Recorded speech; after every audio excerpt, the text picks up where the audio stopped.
98 Not Out, sponsored by Shepherd Neame, proud supporters of cricket in Essex. Okay, we've got our first guest joining us now. As I mentioned earlier on, Mr. David Nash, former Middlesex player and now business entrepreneur, I think we have to say, but primarily fundraiser and charity organiser and all the rest of it. And hopefully he is now on the line. David, are you there? I am. Good evening, Darren. How are you? I'm good. Actually, I'm not going to call you David anymore. You're known far and wide as Nashy, so... Yeah, and a lot worse, but for a family show, Nashy's great. So what are you up to at the moment? What are you doing? So, no, very busy with work. We've got a number of things sort of happening. Obviously, our industry's events, so it's been a really, really tough time for us. So we've had to be very entrepreneurial and have to pivot. Sort of, I know it's the big word, the pivot, the big P word, but it's something that we've done, and we set up sort of 3 new businesses during COVID to make sure that we come out the other side in a better place. How does it? I mean, it must be a complete nightmare. I mean, do you have the ability, looking into 2021? Is there an ability to start planning, or are you still sort of holding back a bit? We're still projecting and forecasting. It's just that, look, no one really knows, and we're working harder than ever. But I think now is the time where there's a lot of opportunity. I mean, one of the areas that we've gone into is the we've invested in a bar called Sixes, which is very much like the putt shacks, the flight clubs, but it's cricket related. And we set up our first one in Fulham, which opened last week, which has been absolutely brilliant. So we've got another site in Great Portland Street, which is 3 times the size, 12,000 square feet, which will have 4 nets in, and it's where you can face, like, you know, Joffa Archer and Ben Stokes. And he comes out the simulator, and it's great food, great drinks, and a great family experience. Where can people look at? Because Webby and I have been looking at this simulator, and it's absolutely stunning. If people are listening to this, where can they get a taster of it? Is there somewhere they can find a video? Well, obviously follow it on Instagram. Sixes on Instagram, and the main guy that set up Mac and Wild and the Hague brand with David Beckham, Callum McKinnon. Mac and Wild, the food is absolutely brilliant. And Smoky Barrels, which is the shooting concept, he's absolutely brilliant. So please go down to Farm Lane in Fulham. Try out the concept. Brilliant for kids' parties, brilliant for Christmas parties, brilliant for sledging your mates. I mean, we were there with Straussy the other night. We had a whole load of fun sledging each other. And on the pro level, it's tougher than facing Murley. It's ridiculous. The spinner's like facing Murley on heat. It's unbelievable. And Nashy, for those that don't know and haven't quite picked up on what we've just been saying there, it's kind of the reverse of a golf simulator, isn't it? So instead of hitting the ball into the screen, the ball is fizzed out at you. Yeah, from the screen, but you hit back at the screen to hit a 6 above the screen or 4 into the screen. And we're really working on a few things on the actual gamification to make it even better. At the moment, we're looking to do a deal at the moment with the ECB around using the players and the rights, etc., which could be pretty exciting. And you know, there was sort of a number of investors and friends of mine, people like Ollie Slipper, who played actually for Surrey and has gone on to do really well in business. He was CEO of Perform Group and is now CEO of Pitch. He's done brilliantly. John Owen, the chairman of Pitch, and Penny Hughes, who was ex-CEO of Coca-Cola, is involved, and one of the top boys at Amazon, Oliver Sloboda. And Straussy just agreed to come on as patron, and he's gonna be an investor as well. So we believe we got a brilliant team around us to push this forward, and we think it's an amazing concept. It's fun, and cricket's on the up. We've won the World Cup. Commercial property's cheap at the moment, so landlords are having to give good deals on 20-year leases. So we feel now's the time to have a real go. Hi, David. It's Huw Turbervill here. Hi, Huw. How are you? Not bad, thank you. I've got an invite from Callum to come down, so I'm going to be looking forward to that soon. Thank you, Huw. I heard. Yeah. Did you say one of the guys is Ollie Flipper? Ollie Flipper, yeah, a good friend of mine. As in Shane Warne's Flipper? As in Shane Warne's Slipper, yeah. No, Slipper. Oh, not Flipper. No, not not the Flipper. Oh, I see. Yeah. Oliver Slipper. Slipper, right. He was in the twos at Surrey for a bit. I don't know if he's listening, but if he is, I better talk him up. He was a hard-hitting opening batsman who had all the shots, but probably wasn't great on the skin folds or the bleep test. So Right. yeah. Was he good at slip? It was a slipper. He thought he was, but I bet he's never heard that before. He had hands like feet, unfortunately. So like myself. I found his page anyway on Wikipedia. Played for Weybridge. He did, mate. He was captain of Weybridge and then president, and he's done very, very well in business. And, Well, his Wikipedia he's a really page. good guy. Wikipedia page says right arm and in red font, very slow, really bad. So you might want to get that changed. I think that's been sabotaged. He's a great man, one of the funniest men I know. It's Darren here. I've been sort of reading up on you, Nashy, and very, very interesting. We've got all the time in the world to talk, and we will do. But one of the things that I was curious about was your thoughts on cricketers, and I know you had one as well, benefit years. And I've been involved quite heavily in organising benefit years. And one of the things that you said really chimed with me was the fact that they're very, very generic in what they do. You know, the Q&A nights and all the rest of it. Do you want to just expand on that for us, please? Yeah, I mean, it's really, really difficult. So when you have a benefit year, it's sprung on you sort of 2 months before you actually have to get to work. You have to then scrabble around and find a committee. And when you've been in cricket, business and asking people for favours isn't really the thing that you're used to. You're not used to selling.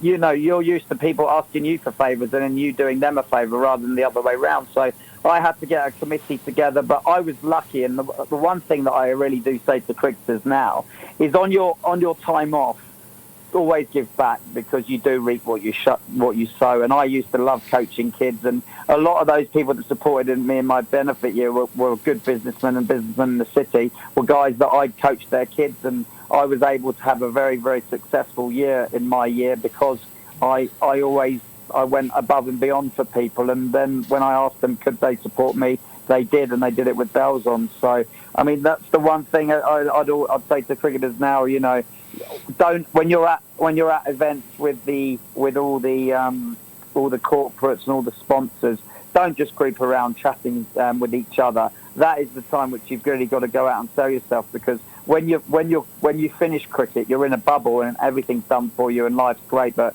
when it's over, you literally are pretty much a nobody, and you're forgotten. And unless you're an England player and a very successful one at that, and you know there's a few jobs for the boys, and people, some of the lads that you know it could be perceived as jobs for the boys have gone on to actually do absolutely brilliantly and have astounded me how well they've done.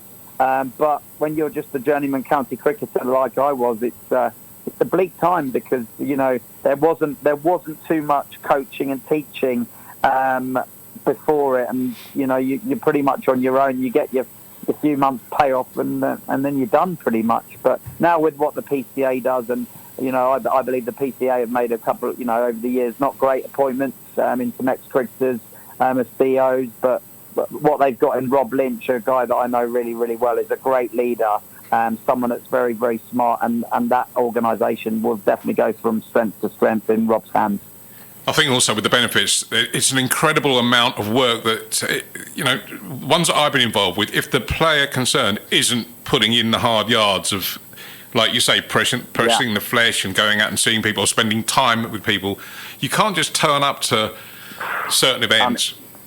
You have different individuals. The problem is I was someone that I started my business career while I was playing cricket. You know, I had Nash cricket in the winters where I used to use Straussy and Tuffers and 08 and ramps to coach all the school kids and stuff like that, and all the half terms, which was great. You know, I could catch up and Sal Tudor. I'd catch up with my mates. We'd have a crack. We'd coach the kids. We'd give back. I'd make a few quid and we'd have a beer after. So it was absolutely brilliant, and they were able to make a few quid as well. So that was great, and I set up Nashy's Ashes where I took 30 punters over to Australia. But cricketers don't generally. I wasn't really interested in cricket. I was more interested in business, but I felt that I had to play cricket because I didn't want to let my parents down. It was the total truth. And when you're sort of told and you believe that you haven't got many skills, which I didn't have any skills apart from, I just have got one skill in life, and that's basically people skills, and that's it. I'm decent with people because I don't want to let anyone down.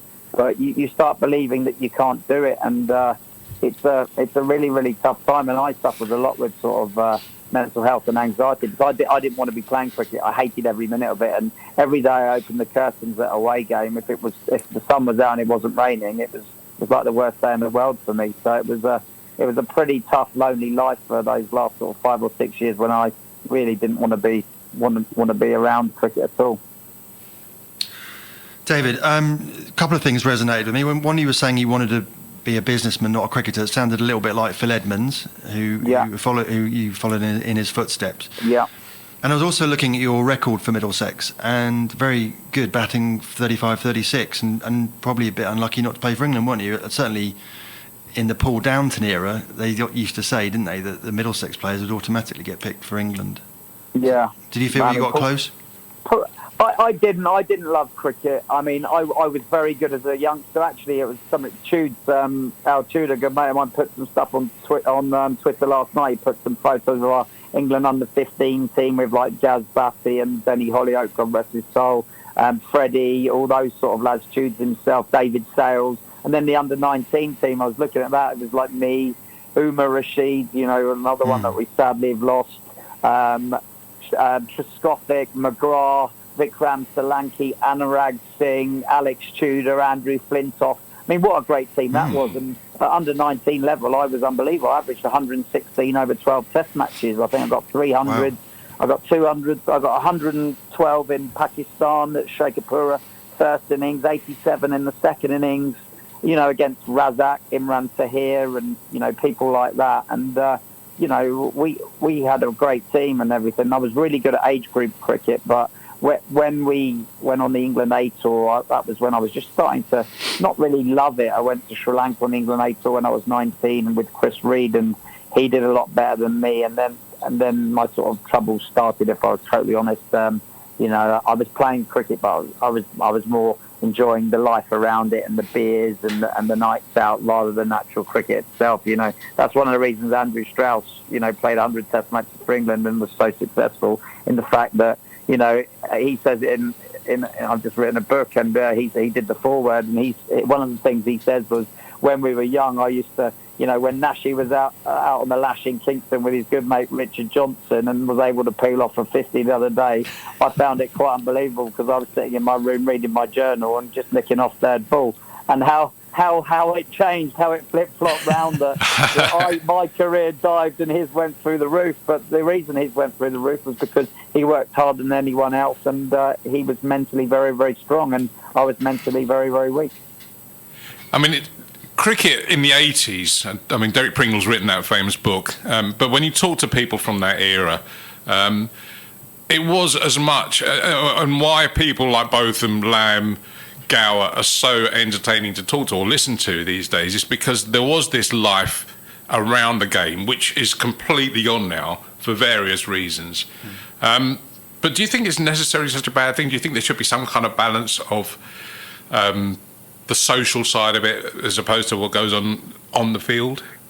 The whole world's changed, hasn't it? I mean, the thought of turning up to an away trip with your PS5 or whatever and playing your mates at FIFA, and not as soon as you get back, having your shower at the hotel, meeting in the hotel bar and having a couple of pints and going out for a curry. I mean, I just, that was what we loved.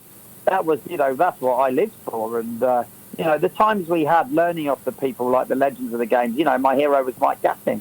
He was a hero, and I used to, as a Colt, I'd go get, Dad would give me, if Middlesex were in a semi-final, I'd get a day off school with Dad and we'd go down to Uxbridge or Lords, wherever it was at, or whatever, and watch it, and I'd follow it as a young kid and get all the autographs and, Gatting, Fraser, Desi, Haynes, Ramps, and then you find yourself suddenly sort of in a changing room with them. The 80s was a period of massive underachievement with a few wonderful highs, wasn't there? Like winning in India and a couple of Ashes, but on the whole, that team, one of the golden generation, probably did underachieve a bit, didn't they? Totally, and I think a lot of it was down to professionalism, if I'm honest. They probably did enjoy the night out, probably too much, and that's one thing when Straussy was captain he brought in, because, Straussy was definitely a work hard, play hard person, but he would expect you to work very, very hard. And him and the management of that England team that he was involved with, basically took it forward. And there was a reason why, England, I know Andrew Strauss was one of my best mates, but there was a reason why England won the World Cup, and that was because he left no stone unturned, much like Clive Woodward did. Got everything correct, even down to the, obviously got Owen Morgan in, which is massive, and, little things, little 1%ers can be the difference between winning the World Cup and not. And I don't know Alex Howes, but, the fact that they sort of said that he shouldn't really be involved, that was a big thing. Other management may have said, oh no, Alex Howes is top batter, he should play. But no, Alex Howes had done wrong and shouldn't have been involved. And, they made that stand, and it was the right thing. It was proven to be the right thing.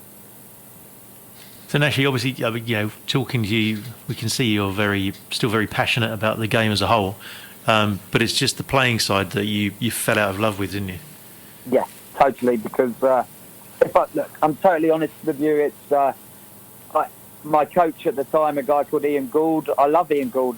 Spending time in Ian Gould's company was amazing. But I think, I'm going to have this conversation with him because it's going to be in the book. So I'm going to call him up and tell him, he didn't make my life that easy, and he didn't make a lot of our lives easy. And he will make it, he will now say that he hardened us up, and I'm probably a decent businessman now because of the way he treated me. But at the time, I didn't feel like that.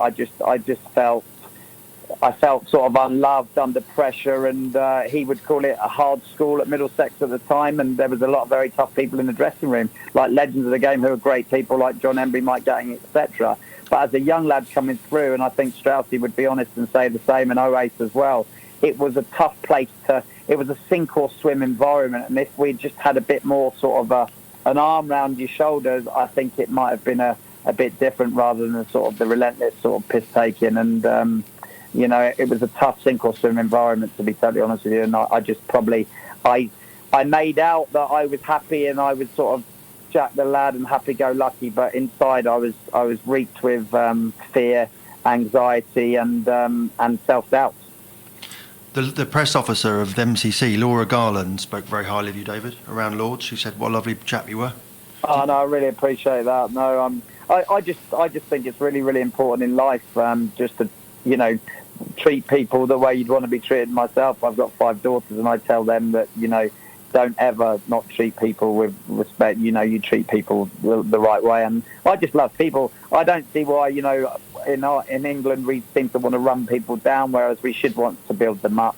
And that's the one thing that I think big on. There's a lot of people out there that need help, and why run people down? I just don't get it. We should just be building our people up and just telling people how good they are, and we should be celebrating success, not wanting to just people. You see sometimes in a cricket change room, you can see the ones that want people to fail and the ones that actually enjoy other people's success. And that's when you've got the likes of your Kevin Petersons, they get found out, don't they? You talked about mental health, and it's a big topic these days. And you just talk about the culture that you were sort of when you were playing in the dressing rooms that you were involved with.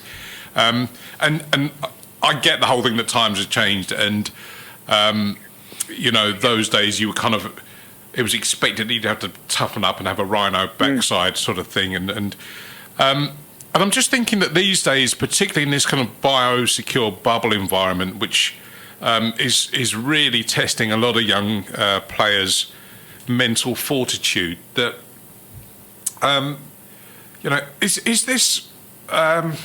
Were things that different back in sort of the 80s and the 90s, or has there been a change? I think they were, and if you now speak to my good mate Richard Johnson, and he was obviously coach at Middlesex for years, and now coach at Surrey, and speaking to him, everything's positive with the players. You basically you can't give them a negative. If you were to sort of to have a bit of a go at them, they'd sort of shrink into their shell and probably start crying. Whereas in our day, it was totally different. It was just a very, very tough environment. It was a sink or swim. We used to have second 11 change rooms.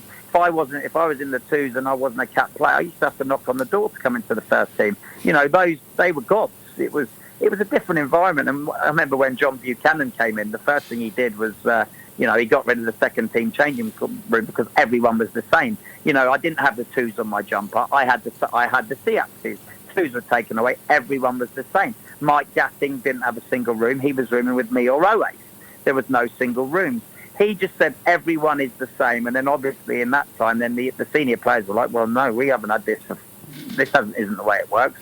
I get this, I get that. I shouldn't be, there's hierarchy. And that was why, Buchanan only lasted a year. Don't get me wrong. He did a few, things which were questionable. I mean, I remember one of them, he brought in the wagon wheel. So at the away games, you'd basically go up to the hotel. You'd sit there the night before. And as the batsman, he'd give out all your wagon wheels from your innings the previous game. And I remember I got 0-1, which was a typical single down to fine leg that I just got the inside edge on the second innings to get off a pair. So I got 0-1, so I just had the little line down to fine leg and just the rope round the ground. But Ramp had he got a pair. So literally all he had was two sheets with the rope round the ground and the stumps in the middle and no lines anywhere. So he received these from John Buchanan, and Ramps was a fiery man that didn't take kindly to stuff like that. An unbelievable batsman that should have done obviously much better for England if probably he had more opportunity from coaches or the way they treated both him and Hickey. But there was probably obviously something in that. I remember he just picked him up, he screwed him up, threw him at Buchanan and just said, I'm not part of this meeting, and walked out the meeting. Yeah. And you mentioned Ramps and Hickey there, and obviously there's mention of them in the book that you've got coming out as well. Yeah. And, the fact that they didn't go on and do as they didn't dominate the international scene as much as they did the county scene. What can you read into that? It had to be man management. It had to be it couldn't be anything else. It must have been backing. They just couldn't have been getting the backing that they needed and the support they needed. And if you'd have turned around to Graham Hick as coach or Mark Rambert and said, guys, I can tell you now, you have my word. Whilst I am coach, you will never be dropped. You are in. If you get 8 noughts on the bounce, I believe in you that much, you are in. You would have seen them both average 50. Just remove the pressure. Cricket. Yeah. Central contracts would have helped, wouldn't they? But 100%. Central contracts have been a huge change in it all. Do you think, David, though, that people deserve to be told you'll never be dropped? I mean, that's probably when you're as good as that. When you're as good as that, yes. I really. But I mean, Graham Thorpe and Graham Gooch and other people called Graham flourished without that. Horses, different characters, different human beings. I mean, I feigned injury on a number of occasions when my anxiety was getting so bad because I just didn't want to let my mates down, and I didn't want to let myself down or my family down because I just couldn't cope. My head was just. Yeah. I was just in a place that was a dark place, and I just couldn't face it. But people like Graham Gooch and Andrew Strauss did turn around and go, "What? That's just ridiculous, Nashy. You seem fine." But they're not like that as individuals. These are hard individuals, and it's not always. I'm not saying I wasn't hard because I used to like when the going got tough and Harmison was bowling or whatever, I'd dig us out of a lot of crises because that's what I really enjoyed when it got tough. But the mental health, and I know it was never talked about in those days. I hid it because I could, if I'd have said look, I'm struggling here, I would have it wouldn't. You would have been just looked upon as a weak character and probably moved along. Is the truth. But I mean, Test cricket is that step up, isn't it? And Graham Hicks scoring hundreds at Worcester is a bit different to sort of having Merv Hughes call him a It's something. not really, though. No? Like, you speak to Straussy and that, it's not really. Right. They're flatter wickets. It's just what's between the ears, really, isn't it? Really. Obviously now and then you get the odd bowling attack where, that this Aussie attack now is obviously a step up. And if you're facing Murali or Warne or whatever on one that's spinning, but not really. I mean, Okay. I'm only going by the guys that I've spoken to that actually say it's more what's between your ears. Well, I guess that makes sense. The Gower averaged more in Tests than he did in first class, so yeah. Yeah, I mean, totally. And O.A. Shah, the one of probably the most talented players I've ever seen, and if he was managed properly, and Straussy's probably got to take some of he was obviously his captain. He didn't necessarily see eye to eye with Oace because they were just so very different people. Oace didn't believe in management, in the fact that he would do it his own way, and sometimes he'd be a bit aloof and not be a team player. But if you managed Oace Shot, who is actually a very, very loyal team player, but sometimes it wouldn't come across as that. If you managed him well, you would have got a bloke that would have played 100 Test matches for England and been as good or better than Kevin Peterson, and that I have no doubt. Remember when he got 89 in India, and all the emphasis was on the fact that he held the bat too tight, and didn't he come off with a sore hand or wrist? And there was a great big analysis of his technique because he had to retire with his hand. Yeah, I mean, he'd gone and seen Azharuddin in the winters, and Azharuddin had basically done a lot of work with him. It was on, the tightness and the grip and how far round the bottom hand was. But that was his areas he scored runs.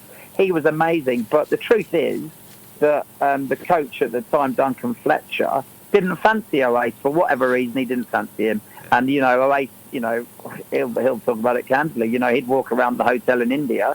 He'd walk past Duncan Fletcher, who wouldn't even say hello to him. Do you think a byproduct of all this is a lack of characters in the modern game? That they tend to just be kind of, to a large extent, and certainly a lot more than they were back in those days, just sort of cardboard cutouts of cricketers? Is that fair?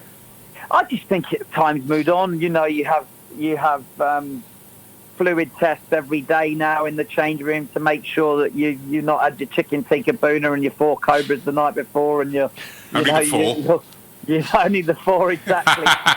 The world's moved on, and I almost think if I was brought up in this environment, because I let the outside of the game, I enjoyed going out too much and having a night out. Whereas now, if I was confined to my hotel room with a bit of FIFA and just basically just doing everything, stringently, eating well, training well, etc., I probably would have, with psychologists, I probably would have fulfilled my potential. But I didn't have that then, and I wasn't able to do that. So it's like, look, there's still characters in the game, isn't there? You can't, Ben Stokes, he's a character, isn't he? Owen Morgan. I mean, the game's moved on. One thing they're characters with a bat and a ball in their hand. They might not be as outspoken or as, like Merv Hughes or Warney or whatever. But Christ, this cricket that we're watching at the moment is just on another level. Your Josh Butlers and, your Tom Banton's coming into the game. These players are just, it's incredible to watch it. 350 is a past score. It's just unbelievable. They're so much fitter as well, aren't they? I mean, some of the fielding that you see as well. Yeah, it really is. It is unbelievable, and hats off that England team. And I believe that's where Strauss's done really, really well. He's got people involved like Paul Farbrace, brilliant man manager. He's obviously moved on now. Chris Silverwood, great guy. He'll take the tension out of it. He'll just take the tension out of it because, he'll back his players, and Morgan, Strauss, they back their players until they literally can't back them any longer. Where they give them 3 or 4 games more than they probably should do. But that's why England are being so successful. Yeah, Silverwood was instrumental in the sort of turnaround at Essex as well over the last few years. Yeah, Silverwood is brilliant. Another giver, people person. Always fight your corner. You wouldn't get he'd run into the wind, Silvers, and he'd bowl 30 overs a day for you, and he just got heart. And that's all that you expect. He expects his players to put in, but also he's got empathy, and he'll have a beer with them after play. And that's what you want. Then players trust you, then, don't they? It's all about trust. If players can trust their management, then it's an easier game, because we know it's a tough game. It's a tough game anyway, and if you don't trust your management and they're ripping you, then it's tough. And that's one of the, referring back to the book again, Bales and Boardrooms, which is coming out very soon. And you very what was it again? Bales and Boardrooms. Bales and Boardrooms. Right. Is there a due date? Is there a release date? Yeah, March the 22nd. But you can pre-order now before Christmas, and I'll send you a signed book if you pre-order before Christmas. It's www.balesandboardrooms.com. And it's basically my lessons learned from sport that I've been able to apply to business to be fairly successful. And it's basically, I just want a lot of young players that come out the game to focus on sort of mental well-being and support, and because a lot of people come out of cricket, not everyone's had a massive England career, and it becomes tough, and it basically is just a story from just a pretty very average cricketer, little lad from Sunbury that's basically just gone on, fought hard, and been quite successful in business, and you can do it if you put in, you get great people around you, and you're willing to work very, very hard. And there's some great life lessons in there, aren't there? I mean, whether you've come out of the county game, the international game, or you're just somebody who's interested in business, it's a great read. You very kindly sent me an advance copy, and it's very interesting, and a lot of anecdotes in there of your playing time as well. Yeah, and I must thank Gary Lace. My good friend Gary Lace really helped me write it, because I got a B in English, so I wouldn't be able to have done it all myself. I did the 4 and 5 letter words, and he did everything over that. So I really thank Gary for helping me do it. He put on a lot of hard work for 18 months, and I'm very, very, very proud in how it's come out. I hope I've been very, very honest. Some people might not like it, but I think I've been very truthful, and there's been a lot of people that have been really, really great to me in my cricketing and business life, and there's been a few that haven't, and you live and learn. Absolutely. We're heading towards the top of the hour, and we've got a break for the news, but we'll wrap it up there, Nashy. Fantastic chat. Bales and Boardrooms available to pre-order now. Officially out in March, so make sure you get your copy. And quickly, very quickly, tell us about your musical choice for this evening.